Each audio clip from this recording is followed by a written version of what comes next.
خد يا واد حلة المحشي دي ووصلها لخالتك. مين فيهم؟ ميار؟ خالتك ميرفت يا واد مش ميار.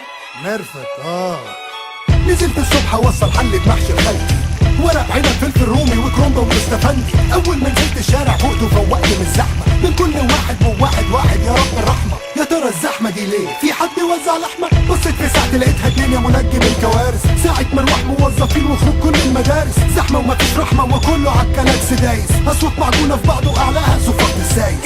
هات ورا يا كابتن. لازم الاقي تخريمه، طريق قصير مختصر، اصلي متعسف تعسيفه نفسي اوصل وفي لمح البصر. اول طريق الطلبيه وحلمي للمنيا الاصل، قبل ما المحشي يبوظ في الحله ويومي كله يحاضر. قطع حبل افكاري توك توك عرض تعريضه خطر، جيت اركب فيه قال لي استنى ده انا جاي اتغدى اضرب حجر. قلبي انفطر ده انا عندي اموت احسن من افضل منتظر. وصلني وكل ربع الحله وريتها له، قام منبهر ركبني وضرب الربع وخد اجره وترشي فلفل جزر. طول الطريق ياكل غرزه في صباع